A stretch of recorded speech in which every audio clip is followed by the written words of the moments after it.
এই মুহূর্তে সবচেয়ে বড় খবর, রীতিমতন সোশ্যাল মিডিয়া আপনারা দেখতে পাচ্ছেন যে কাসেম সিদ্দিকী নিয়ে বাংলায় কিন্তু 2026-এর আগে কিন্তু প্রচণ্ড ঝড় চলছে সারা পশ্চিমবাংলায়। পশ্চিমবাংলার মধ্যে সবচেয়ে বেশি ঝড় উঠছে কাদের? ফুরফুরা শরীফে পীরজাদাদের যারা ভক্ত, যারা মুরিদগণ।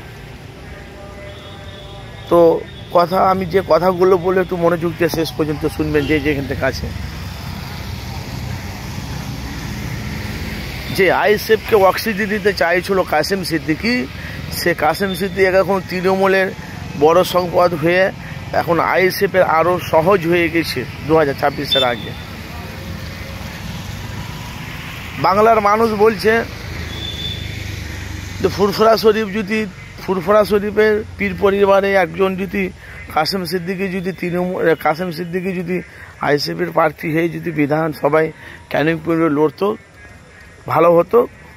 তার সাথে সাথে সে কাসেম সিদ্দিকী ওনার ভাইয়ের সাথে ধোঁকাবাজ করলো, ওনাকে কিছুদিন সময় দিল না, হট করে তড়িঘড়ি করে নিজের সিদ্ধান্ত নিয়ে এমন একটা দলে গেছে, সেটা নিয়ে এখন বাংলার মানুষ তাকে খারাপ নজরে দেখছে।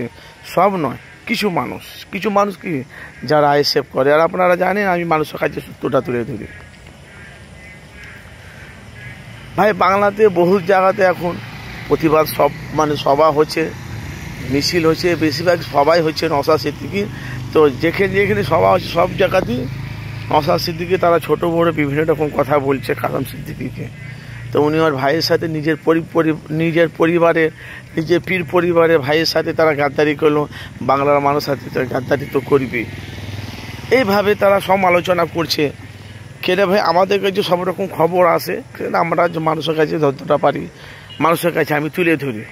বলে নওশাদের সাথে যখন বেইমানি করেছে, আম পাবলিকের সাথে বেইমানি করবে। তারা কারা বলছে? যারা বিরোধী দলগুলো। আর কাসেম সিদ্দিকী যখন তৃণমূলে এসেছে তখন তো ভালো, এতদিন তো ফুরফুরার কোনো হাতিয়ার ছিল না তৃণমূলে। এখন মুখ্যমন্ত্রী মমতা বন্দ্যোপাধ্যায়, অভিষেক বন্দ্যোপাধ্যায় হাতিয়ার হয়ে গেছে ফুরফুরা শরীফে কাসেম সিদ্দিকী, মারুফ সিদ্দিকী, ছোট সাহেবজাদা। তার সাথে সাথে যে ভাঙড়ে আশেপাশে বহুত জায়গাতে যেখানে সভা হচ্ছে সেখানে কিন্তু কাসেম সিদ্দিকীকে খারাপ নজরে উল্টাপাল্টা তারা কথা বলছে। কাসেম সিদ্দিকী বলেছে যে আমি কিছু করতে পারিনি বাংলাদেশের রাজনীতির জন্য, আমি বাংলার মানুষের জন্য কিছু করতে চাই রাজনীতি। এই কারণে সেই নিয়ে এখন বাংলা মানুষ কাসেম সিদ্দিকীকে বাংলার এখনও তোমার বিধানসভা ভোটই এলো না, ওনাকে কোনো জায়গায় প্রার্থী করাই হলো না। সেই থেকে বাংলার মানুষ তাকে একটু খারাপ নজরে দেখছে। আগামী দিনে দেখো কাসেম সিদ্দিকী কী করছে না করছে, কিন্তু তারপরে তো হবে। কিন্তু তার আগে কিন্তু তারা বলছে না কাসেম সিদ্দিকী দুমুখো সাপ, বিভিন্ন রকম তারা কথা বলছে। তা আমি ভাই, আমার কাজ হলো মানুষের কাছে সত্যটা তুলে ধরা। এখন বলছে তৃণমূলে গিয়েছে কাসেম সিদ্দিকী ভালো হয়েছে, আইএসএফে আরও ভালো হয়ে গেছে। এটা কোন অ্যাঙ্গেল থেকে বলেছে আমি বলতে পারবো না, আপনাদের একটু জানা থাকে বলবেন। যে কাসেম সিদ্দিকী টিএমসিতে বড় সংবাদ পেয়ে গেছে, তো ভালোই হয়েছে, আইএসএফের আরও ভালো হয়ে গেছে। একটু কমেন্ট বক্সে মতামত জানাবেন, আর ভালো লাগলে আপনাদের মূল্যবান মতামত জানাবেন। আপনারা জানেন যে আমি মানুষের কাছে সত্যটা তুলে ধরি। আর বিশেষ করে সামনে বিধানসভা ভোট, এখন বাংলার জনগণ, সাধারণ মানুষ তারা সব বুঝতে পেরে গেছে বাংলা কারা ঘাপলা করছে। এখন লড়াইটা হলো আইএসএফের সাথে তৃণমূল বিজেপি, আর তৃণমূলের লড়াই হলো বিজেপি আইএসএফ। অবশ্যই আপনাদের মূল্যবান মতামত জানাবে। 2026-এ 294টা সিট থেকে আইএসএফের কোনটা ভালো হয়েছে, তৃণমূলে এসেছে কাসেম সিদ্দিকী, আর জানা থাকলে আপনাদের মতামত জানাবেন। ওকে।